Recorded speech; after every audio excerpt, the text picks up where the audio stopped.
Cool. Welcome back to Roundup Overtime. Another episode of the show where I get to catch up with some players, all the additional bits and pieces that I can't fit into the normal length podcast. And today I'm joined by Fiend from Riot. How are you? Thank you so much. Hey, how you doing? I'm doing good.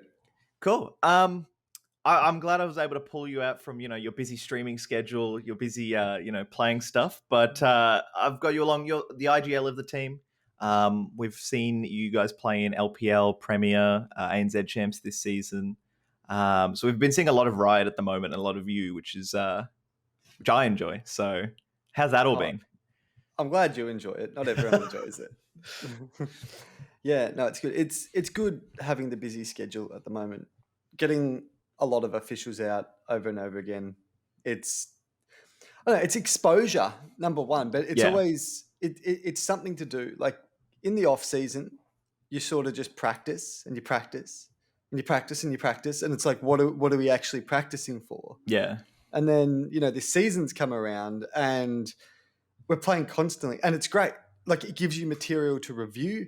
It gives you it breaks up that monotony. Yeah, I wish we could be in on season all the all time. the time. Like yeah, In terms of the lineup you've got, because it's the classic OCE thing. I'm going to say pretty much every team is making a roster change every couple of months. But in terms of the lineup you've got at the moment, are you happy with the roles that everybody's in, the overall firepower that you have, where the communications are at in the squad? What are your levels of satisfaction? well, we actually try to avoid roster shuffling. Yep. Like I'm not sure if you know much of my history or even our history with Riot, but we've had this same core three now Yeah. for like I've been in and out of the lineup over the last sort of year and a half. But me, Cheeseball and I have played together for 10 years, so I'm not sure if this counts. But and Amari as well. And we've had 2D in and out of the roster a couple of times as well. So we've had this same sort of core for a really long time now, and it's all finally just starting to come together. Last season we had Callum Murray, and he decided that we weren't for him, and he's moved on to another roster, and we've just picked up Anima. But we really tried to avoid Yeah. roster changing because, like, I feel like people get trapped. People get trapped in this washing machine, right? Of where they go round and round these teams and they just try and upgrade players for a better player. And it's like this time, this is my 5 lineup that is going to absolutely smash everything. And by the end of the season, they shuffle again. By 3 officials in, they're like, nah, Yeah, this isn't yeah. working, got to Oh, change. this new guy, I hate him. I hate him. Get him out. Get him out of the team. And I think once you start in that mindset, you can't get out of it.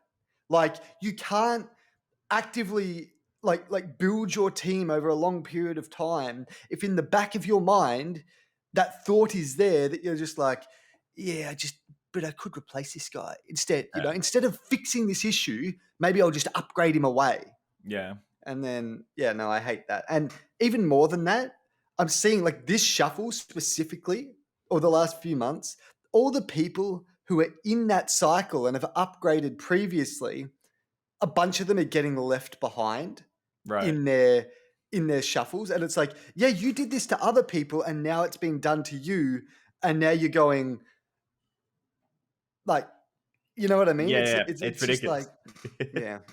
yeah. Sorry, that's my little mini rant on that because I just hate this mentality of Yeah. shuffling teams all the time. Like when Callum was going, I was trying to convince him. I'm going, mate, please stay. Like I know we have issues, but we've just put in 3 months of work, and I really think that if we work on these issues together, and if we keep grinding, that we can overcome them, and the result will be better for us in the long run. But that's was entirely his prerogative. We all left on good terms, still mates, and I wish him best of luck in his new team. But so yeah, we've picked up Anima, and he's probably a firepower upgrade over Callum Murray. He's diamond in the rough. Like considering he's never played in a tier 1 team before or anything like that. He's really strong, and we've moved all the roles around. So we've just sort of started doing this last week and a half. I was because I've always been IGLing. I was IGLing from just I sort of filled all the positions that we didn't have. Yeah. And that was leaving me in a lot of roles that I was finding it really hard to IGL in, like just really, really difficult. So now we've moved it around and put me in all the IGL positions, and that's actually going really well. I don't like it. Honestly, we should have done that from day one.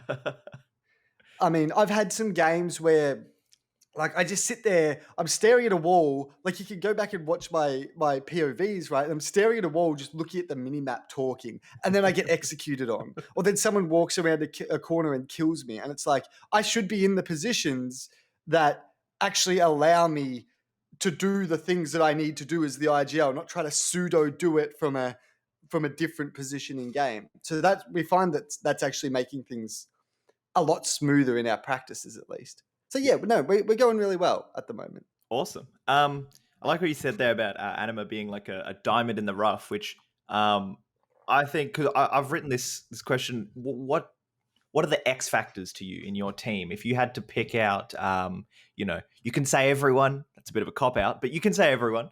But is there someone or an aspect of the team that is sort of really unique just to Riot?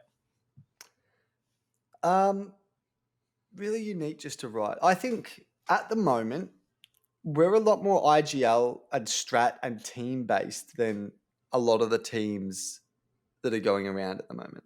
Yeah, And right. this is probably a symptom of what I just said. I was talking about the roster shuffling before, but I have a philosophy of how this game should be played. And I've spent a lot of time drilling this philosophy into the team. And it's not like just go and play your position. It's go and play your position this way. Yeah, within the system, right? Yeah, within the system.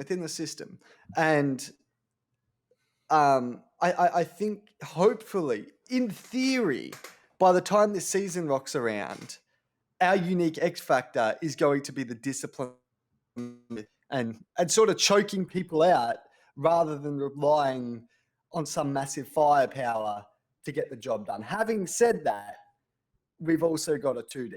Yeah. Like, I'm not sure if you've looked at the stats for last season, but it's like, Fiend -5, Cheeseball -5, Amari 0, Calamari 0, 2D plus 24.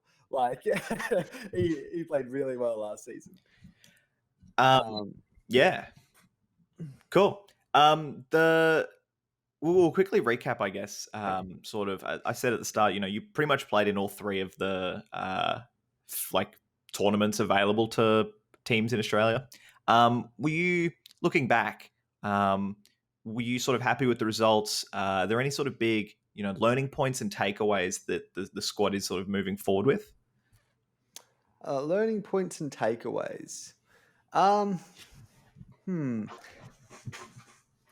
Yeah, I don't know. We had a very tumultuous season. Yeah. In the sort of the crux of our season, Cheeseball actually had to go away to the Whit Sundays, I think, to a wedding. And that was like right as playoffs started, and then Callum Murray quit at the same time. So it was very much a rough sort of period, because you're sort of at the start of the seasons, and especially the way everyone's doing it right now, you have the teams that you should probably beat, and then you get through them, and then you get to all the hard teams, like the sort of top 5 or 6, and they all hit you at once. So it was very much a case of, all right, win, win, win, win, win, lose, lose, lose, lose, lose. Yeah. You know what I mean? It was like, we're doing great. No, we're not. Yeah. But in terms of takeaways, at the moment, we're still just going through all the individually, round by round, all the demos that we played last season. We're trying to just get all the mistakes out in the open, take away anything that we can from the last season, and do the best that we can. What I would say, the biggest sort of takeaway, I think it takes a couple months for you to get the structure of a team down, to understand how you're going to work as a unit and how your practices are going to function, people's tendencies, people's emotional states, all this stuff. I think it legitimately takes 2, 3, 4 months to truly understand that in your team. And I'm not going to say that we're there yet, especially after a big roster change. But we're definitely, after having played this season, we're way closer to being a functioning unit and something that operates smoothly Yeah. than we were going into last season. You know what I Yeah, mean? right. And that sort of framework being laid down is hopefully what's going to allow us to grow into this season. Yeah, of course, of course. In terms of you, in and sort of, you spoke about having an IGL sort of style. Is it sort of just at like a really base level? Does the team really contribute and help you? And is it sort of a collaborative effort in addition to sort of the way you like to do it, or do you sort of big brain everything, can sort of let your players sort of be a little more? Emotional is not the right word, but you sort of let them play, and they have faith in you as the IGL. Yeah, give them a little bit of creativity, you're thinking? Yeah, yeah, Yeah. Well, we've actually sort of moved away. That was how we did it last season, where it was very much an idea. Um, I'm going to tell you what to do, yeah. and you figure out how to do it, Okay. if that makes Yeah, sense. yeah, So if I tell you to go and, all right, execute B, right? It's up to everybody else then to figure out on your way to B how we're going to get that done with the tools that we have available to us. Or if I tell you to hold B, or you're gonna figure that out for yourself, right? Excuse me. We found that that's not particularly working for us. Like last season, it didn't work that well for us. So this season and the practice that we're doing right now is very much we're moving to a much more protocol yeah, structure based idea where it's like, okay, this is what we do. This is how we do it. We're drilling everything in hard right now. I think some teams can riff a little bit like that. Because some teams have just some amazing players in yeah. Australia. Like there are some really strong guys. But if our strength is going to be what I said at the start or before start of this interview, that we're going to be this hyper structured environment, we just decided that okay, we've got to dial it back a bit, less riffing, much more structure, less creativity, and then we'll go from there. How does that sort of translate into your approach to like a map pool? Because I love teams who play maps like Nuke and Train a lot, as opposed to Mirage and Dust. Because I always refer to those kinds of maps as specialist ones. But do you guys sort of just like those maps as just happen to be that, or is there like always a bit of a we're going to be a strategical team, therefore we're going to play some of these trickier, more specialist maps? That's exactly it. That is exactly the mindset. So I told you that Cheese and I have played together for a long time, and Mirage has always been our perm ban. Yeah, And our thinking behind that is, if so many teams in Australia are really strong on it, and they are, and they're significantly stronger on Mirage than every other map because they've played it in 1,000 pugs. Like it gets played multiple times every night in FPL. yeah, In your face at norms, it's just there all the time. We figure if we can take out their best map, which coincidentally also doesn't play to our strengths, yeah. because I'm not sure if you've noticed, but Cheeseball and I, we're not aim gods. Like nobody's gonna mistake us for aim gods. So we take that out of the map pool, and then we go, all right, we'll work on a couple of maps, specialist maps, Yeah. get them down as best we possibly can, and that will be our advantage. Yeah, no, that is Yeah. you've nailed it on the head. That's Do you, exactly our. I imagine you'd notice it, not as much against the top teams, but when you're playing against sort of the like tier two and even like lower ranked teams in the region, do you notice that they are uncomfortable on the maps? And it actually really does, more often than not, just, sometimes the veto wins you the series. Yeah, absolutely. Like if you're playing in tier two, and you can get yourself a good veto, then you can you just get a map for free. Yeah. Like, and when that happens, you're just laughing. You're laughing your head off. You're like, this is like these guys were just not ready to play us. They wanted a brawl on Mirage, Dust 2, and maybe a Furno decider. And we've banned Mirage, and then we banned Furno, and we're on Overpass, Dust 2, Nuke. Like, good luck to them. 100%. Um, Looking forward into the next season of Premier. I don't know if you had the time to look. I've been refreshing madly at the team list, but there seems to be a preliminary sort of group, A and B now, and Riot is in the Renegades side of the bracket. So, at least looking into Premier, what are you thinking about the upcoming season? Are you really excited to have such a big dog in your group that you're going to get to play against? Um, Um, all right. I love practicing against Renegades. Like, we played them the other night, and I think we got 3 rounds. We played them on Nuke, nice. and they just utterly steamed. Like, and I'm not talking 16-3, I'm talking 27-3, because you play Yeah. out in practice, right? We got utterly steamrolled. But I love having them to practice against, because they show you what can be possible, Yeah. right? They show you what can be done. Do I want them in my group in Premier? No, man. Not particularly, yeah. No, man. Okay, so this is actually the first time I've looked at this. I looked at the conference. Oh, sorry, I looked at the teams, but it hadn't been put into groups yet. Yeah. So I look at this, and immediately the teams that I'm afraid of, or will be really big challenges for us, are Direwolves, Vertex, and Renegades. Yeah, of course. And looking at that, I would say our goal is to get top 4. So 4th would be the achievement sort of factor. Make playoffs, that would be where we want to be after the season. And then you've got a few teams there that are still going to challenge us, but we probably should be beating given our progression and given how far along we are in our journey. But no, I love to see the Renegades playing domestically. They're like a case study of what you can achieve. Yeah, they're the peak of this region at the moment, Yeah. And if they can do it, because they're just 5 guys sitting in their bedrooms the same way we are, right? If they can do it, we can do it. And I find that so motivational. You know what I mean? I find that so like, yeah, that could be a thing. Let's go. But we're unfortunately right now nowhere near that.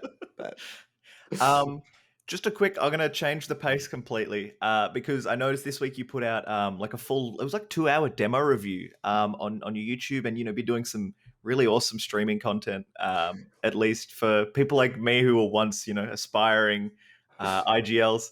Do you really enjoy like putting out that kind of content? Is that something we should maybe not expect, but hopefully see more of?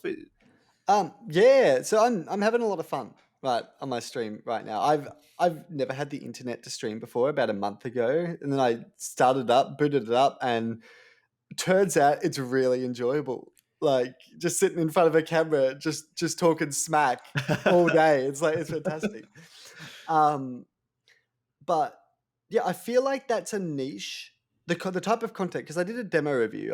What was it? It was CGM or LPLE finals, whatever. And I feel like that's a niche that's not being addressed at the moment, because there's there's guys like Launders and Steel and stuff who do demo reviews of pro games, but there's nobody who's doing it at the lower level. And those specific mistakes, I just don't think there's a resource for them. Right. Do you know what I mean? I just don't think it exists. I like it. Yeah. I figured I could fill that niche and maybe help out a few guys and then get some viewers in the process. So the plan at the moment is just every Friday I'll sort of try and get a different team, and hopefully it won't be 2 hours, because that was a double overtime game. I got snafu'd into doing a double overtime game first up. But hopefully I'll be able to get just a Div 2, Div 3 team every Friday, give them my take. And my take's not always correct. Like, I'm not Carrigan or anything like that, but I have been IGLing a while, and hopefully I can give my expertise and help people out. So yeah, I'll definitely be doing that in the future. I look forward to it. Again, anyone listening who wants to check it out, it's good. It's like you said, it's not reviews of people like Simple. It's not necessarily going to raise your like ceiling, but it's going to bring your floor up heaps, because it's like, you're doing this mistake, and that's a lot of like really cool stuff that isn't getting made. So I think it works as well because I've sort of just come through that that tier in the last few years, the rules that I'm making are the rules that I gave to my team at the time. Yeah, Like, I think I did one called Let the Pack Lead yesterday, and I still say that in our team now. It's like, all right, that's all right, cool. all right, we're going to hit B, let the pack lead, chill, don't push monster, wait. All right, go. You know what I mean? And just having that concept that's been drilled in 100 times, like, let's just operate in a smooth way. But yeah. Yeah, it's got the Fiend seal of approval. um, I guess we'll jump in. I've just got one last sort of thought or discussion point, but it's mainly sort of looking at some of the other teams in the region. We've seen a lot of Paradox and Vertex, for my money, in the last 12 to 18 months have really risen up, right? For you, who is looking really dangerous at any level in the region, and maybe not everyone is keeping an eye on? An up and comer. You can say yourself. Look, in terms of us on that list, we've got to sort some things out, and then it will be us. Yeah, I right. think, in my mind, because I think that's exactly the slot you're looking at. Because there's the top 6 right now, right? There's Order and Renegades, which are a tier above. Renegades is probably a tier above again, right? Yeah, Then you've got Direwolves, Vertex, Chiefs, Paradox, who are all sort of vying, jostling, if you will, for that 3 to 6 position. yeah, 100%. And then you've got us, who are trying to, and Bazaar as well, who are trying to, and well, I mean, Bazaar just beat Paradox, but I need to see more results from that before of I course. consider them in that tier, right? And we're sort of jostling, trying to break into that top 6 range, right? So who, because I'm just looking at Premier and the list right now, and Bazaar aren't even in there. Like, Bazaar just don't have a team. I think something to do with qualification, they didn't make it in. But yeah, on terms of trying to make the top tier, us and Bazaar right now, in terms of who's going to do damage, that I think, I'm not sure if people expect Vertex, how much they're actually going to push the sort of top teams, but I think that roster is phenomenally strong. Like, I think I don't know. I think people have severely underrated. Sleeping on Vertex. Yeah, 100%. And I'd quickly tell you why, and this is why I don't think some of the other names in that group are going to be pushing in the same way. Yeah. Because I think you need a certain level of IGLing and leadership for your team to possibly be successful.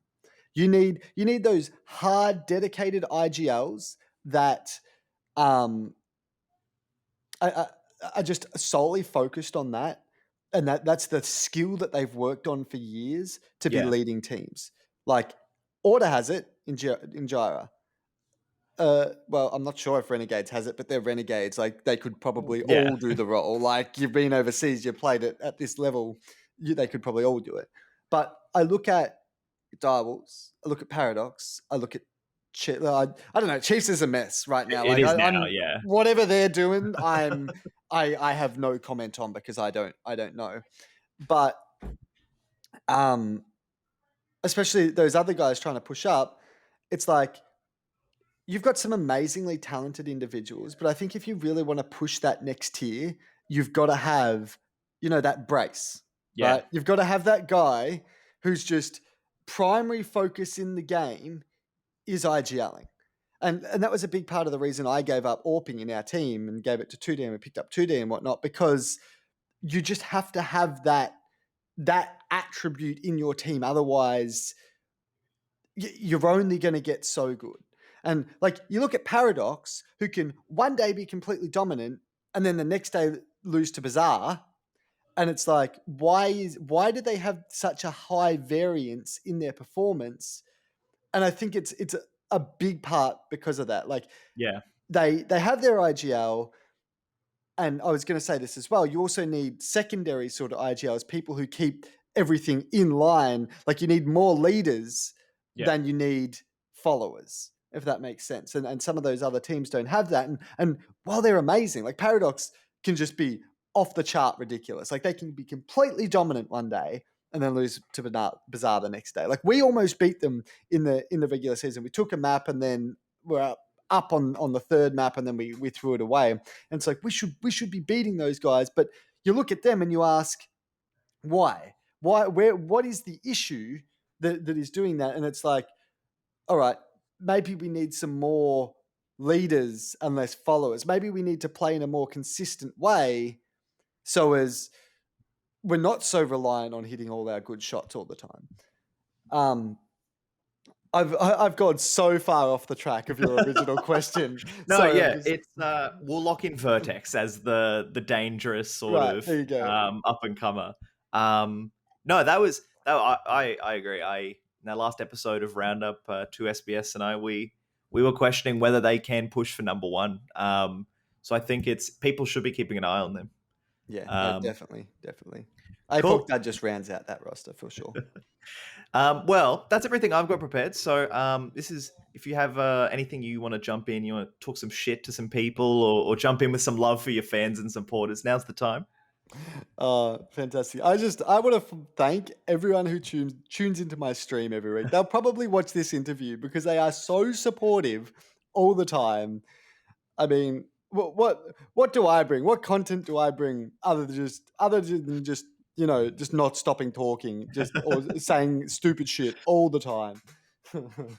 No, thanks guys. I appreciate you. Awesome. Well, thank you very much for joining me on Roundup Overtime. Everyone, I'm sure I usually chuck all this stuff in the description. I'll try and chuck your Twitch and YouTube in there. But otherwise, yeah, big thanks to you, Fiend, for joining me, and best of luck in all of the upcoming officials in the next season of Prem and whatnot. Nah, thanks for having me, mate. Thanks so much.